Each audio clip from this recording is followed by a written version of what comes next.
Welcome. You got 5 minutes. Thank you. Hello, everyone. I'm Sarah from Toronto Environmental Alliance. Our message every year at budget is pretty similar. We tell you that we haven't funded our climate plan nearly enough. Neither have other governments. I'm going to get into this later and all the numbers.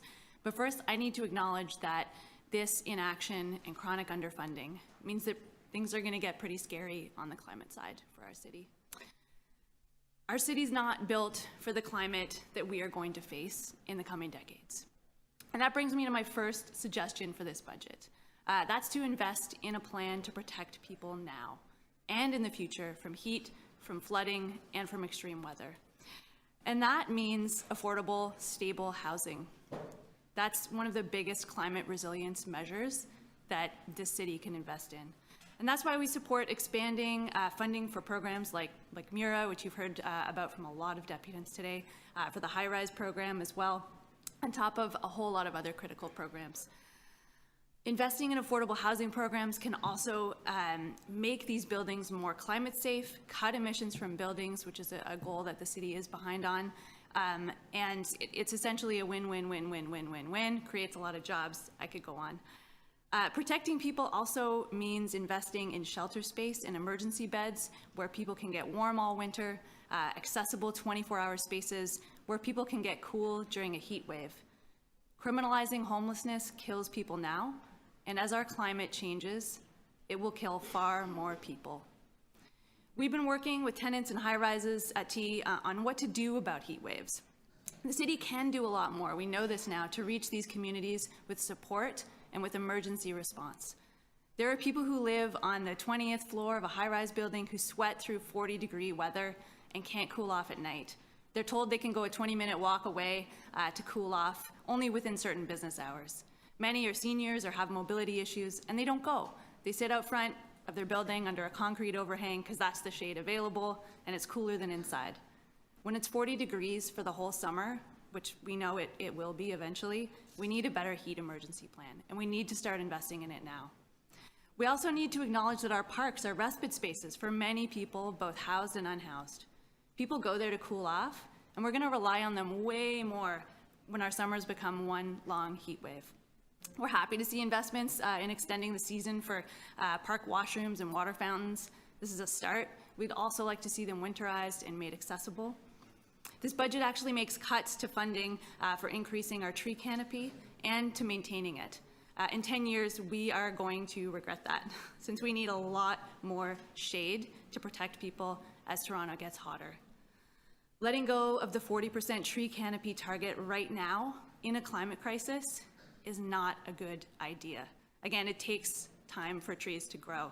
I probably don't need to sit up here and tell you all that, but I guess, I don't know, maybe I do. My second big suggestion for this budget is to acknowledge the scale of climate action that you committed to in the city's net zero strategy. The Climate Lens briefing note from staff this year say we're investing about $2 billion in climate-related spending.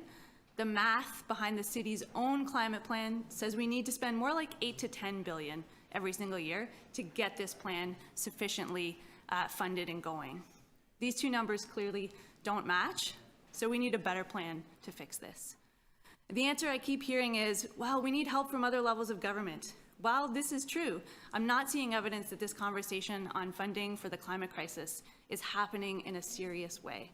A great first step here is to clearly communicate to these levels of government what the annual funding gap is for this plan to these governments.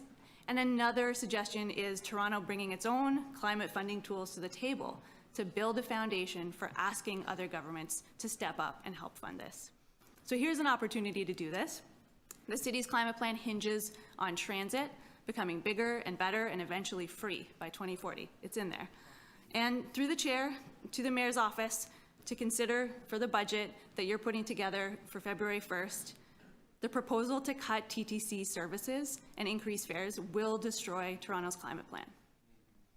We're asking you to please change course on this. We need funding tools for ongoing funding so this doesn't keep happening. T and TTC riders launched actions asking for a staff report to get moving on a commercial parking levy as a funding tool for transit and climate. The city's own studies say it could bring in hundreds of millions of dollars every single year, and in a budget crisis, looking into this makes sense. Wrap up, please. Great. One more suggestion, bring back the waste calendar, please. Thank you. Thank you. Councillor Sachs, questions? Thank you, yeah. Thank you, Sarah. So based on this budget, do you believe that Toronto is going to deliver on its climate promises? Based on this budget? Yeah. No. All right. The $2 billion that the city claims to be spending on reducing our climate pollution, are you able to tell from the budget how much is actually being spent on climate action and what the total reductions would be? We've been trying to get that information. We'd like to know more information about how this is calculated, because we know that that climate lens number, that $2 billion, includes resilience and mitigation measures to reduce emissions. We're not clear on whether that also includes things like natural gas furnaces that might be more efficient than current furnaces. So I would like to know more about whether that money includes fossil fuel investments and other things. So bottom line, you can't tell. I can't tell. All right. Can you, what are the fastest, cheapest, most transformative things the city could and should be doing to deliver on our climate promises? I would say that we'd like to see some multi-solving for the numerous crises that our city is facing. So when we talk about a housing crisis, when we talk about a climate crisis, there are programs the city has currently which address both of those crises at the same time. And investing in those programs, scaling up funding for those programs, I mean, the Mirror program, the high-rise program, those are great examples. Those are going to get way more bang for your buck in terms of solving multiple crises impacting this city. Okay. How important are bicycles and bike infrastructure in the city's climate promises? Very important, and helping ensure people feel safe and feel good about getting on their bikes, no matter where they are in the city, whether they're in Scarborough, whether they're in Etobicoke. That's a really affordable way to help get people into more sustainable forms of transportation. Is it cheaper for the city when people move around by bike or when they move around in a car?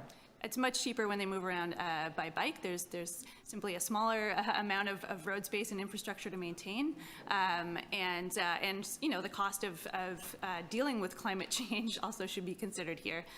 When you're driving around in a gas-powered car, you're contributing to that massive infrastructure damage caused by climate change as well. All right, and have you also looked at the air pollution toll on human health of fossil fuel traffic in the city? It's very large, yes. It does have a massive impact on people's health, whereas cycling, for example, can help people, in fact, get a little bit healthier. All right, now you indicated a few moments ago that an essential part of delivering Toronto's climate promises will be to allow people to cycle feeling safe. What changes are needed from the current situation in order to do that, and are these particularly expensive? So, I mean, I don't have costing details on all these particular programs, Councillor Sachs. I would like to, but I think that we are seeing, we're seeing a comparative underinvestment in modes of transportation that are more friendly to the climate, like walking, like cycling, than we're seeing in modes of transportation, like driving a car, for example. Although electric cars obviously are not polluting. So we would like to see investments scaled up so that we're getting comparative investments that are just as high in cycling and in walking as well. You have another minute. I want to let councillors know that we need to be back here at 1:30 for the next round, and staff do need to have a lunch. Yes. So when you're asking your questions, can you just take that into consideration?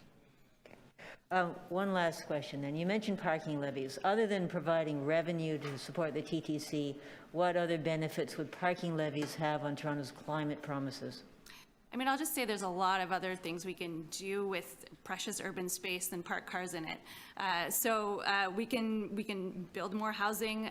We can build transit infrastructure. I'll leave it at that. But it has a lot of benefits to be encouraging other uses for these properties. Thank you.